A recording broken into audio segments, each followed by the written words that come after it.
YMC public school.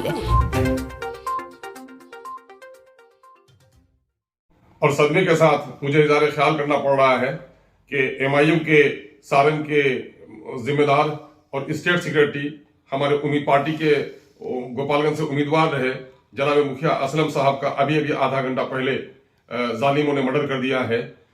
और इससे एक महीना कबल, अभी 2 महीना कबल तकरीबन वहाँ सिवान में भी हमारे एक मजबूत कारकुन का मर्डर कर दिया लोगों ने, और हुकूमत आज तक कातिलों को गिरफ्तार नहीं कर सकी है। मेरा हुकूमत बिहार से मुतालबा है कि मुस्लिम अक़लियत के लोगों के जान और माल, इज्जत आबरू की तहफ़्फ़ुज़ नहीं हो रही है। MIM के पार्टी के जिम्मेदारों का इस तरह से कत्ल हो रहा है। आरिफ जमाल का पहले हुआ 2 महीना पहले, और अभी जनाब असलम साहब का हुआ। दोनों की पार्टी से मजबूत वाबस्तगी थी। हुकूमत वक्त से हमारा मुतालबा है कि कातिलों की फौरी तौर पर तलाशी की जाए और कातिलों को फांसी के फंदे पर लटकाया जाए। अस्सलाम वालेकुम साहब। सर, हम गोपालगंज से बोल रहे हैं। असलम मुखिया साहब उपचुनाव जो चुनाव लड़े थे MIM पार्टी से सर, हाँ बोलिए। उनको गोली मारकर हत्या कर दिया गया सर। आधा घंटा हुआ अभी सर। क्या बात कर रहे हैं सर? अभी बोल रहे हैं सर, सच बोल रहे हैं सर। एक मजाक तो नहीं कर रहे हैं? कसम खुदा की, कुरान की कसम। कैसा हुआ ये? पता नहीं, एक बाइक सडनली बेचारे को, हम लोग वो लोकसभा चुनाव के लिए वो आज बात कर रहे थे, मीटिंग वगैरह कर रहे थे लोग, उसके बाद गोली मार दिया गया उनको। अभी आधा घंटा पहले सदर अस्पताल में उनको रखा गया है, उनके डेथ बॉडी को।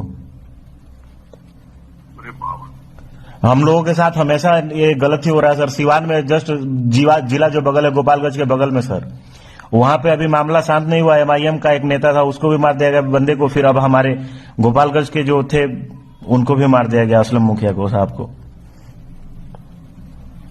क्या बोले भाई? सर, हम लोगों के साथ बहुत गलत हो रहा है, बहुत नाइंसाफी हो रहा है सर। आपको यकीन नहीं हो रहा भाई? आप सही कह रहे हैं क्या? कसम खुदा की सर।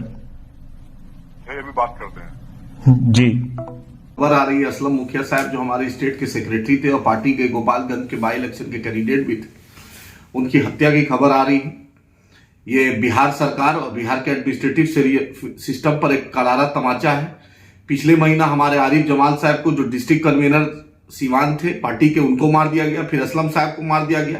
आखिर नीतीश हुकूमत से हम पूछना चाहते हैं कि कितने असलम, कितने आरिफ, कितने आदिल, कितने अख्तर को आप लीजिएगा जान?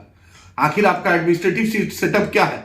क्या MIM को आप बिहार में राजनीति नहीं करना नहीं देना चाहते? क्या मुसलमानों की एक आवाज जो बढ़ रही है आप नहीं चाहते? कभी बैरिस्टर असदुद्दीन ओवैसी साहब पे हमला, कभी अकबर साहब पे हमला, कभी अख्तरुल ईमान साहब पे हमला, कभी हम पर धमकी, क्या कभी असलम साहब की शहादत? हम शहादत को रायगा जाने नहीं देंगे। हम बिहार के DGP साहब से पूछना चाहते हैं, होम सेक्रेटरी साहब से पूछना चाहते हैं, वहां के जिला SP साहब से पूछना चाहते हैं, आखिर आपका एडमिनिस्ट्रेटिव सिस्टम है क्या?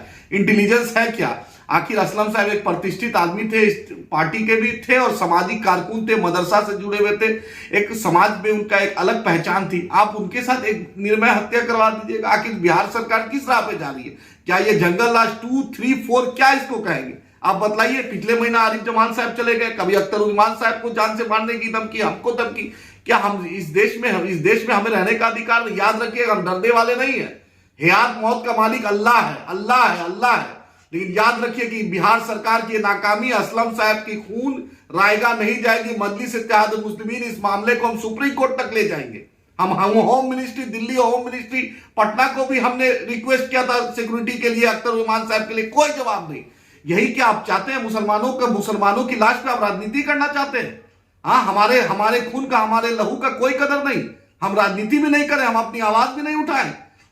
हम असलम साहब के कातिलों को बिहार सरकार से अनुरोध है, जल्द से जल्द पकड़े, 24 घंटा के अंदर पकड़े। बैरिस्टर असदुद्दीन ओवैसी साहब, अख्तरुल ईमान साहब गोपालगंज आ रहे हैं और हम उनकी शहादत को, आरिफ जमान साहब की शहादत को हम उसको जाने नहीं देंगे, उसको बर्बाद होने नहीं देंगे। इंशाअल्लाह ताला मजलिस इत्तेहाद मुस्लिमीन जद्दोजहद करेगी और मुसलमानों और मजलूमों की आवाज बिहार में जिंदा रहेगी और हम जद्दोजहद करेंगे। हम असलम साहब के पूरे परिवार के साथ हैं। नीतीश जी से आपसे अनुरोध करते हैं, आप वक्त के मुख्यमंत्री हैं। हम DGP साहब से, होम सेक्रेटरी साहब से अनुरोध करते हैं कि आप अपराधियों पर अंकुश लगाइए। बिहार में जो निर्मय हत्या हो रही है, इस पर अंकुश लगाइए। हम जद्दोजहद करेंगे और हम कल बैरिस्टर साहब भी आ रहे हैं, अख्तर साहब भी आ रहे हैं और इंशाअल्लाह ताला हम इस मुद्दे को गवर्नर चीफ सेक्रेटरी और होम सेक्रेटरी के बाद में उठाएंगे। हम चुप नहीं रहने वाले। एमआईएम के कभी कारकुन से गुजारिश है, आप आइए गोपालगंज, हम उनके साथ खड़े हैं, उनके परिवार के साथ खड़े हैं। इंशाअल्लाह ताला अल्लाह उनको जन्नतुल फिरदौस में आला से आला मुकाम दे और हम उनके साथ, उनके परिवार के साथ खड़े हैं।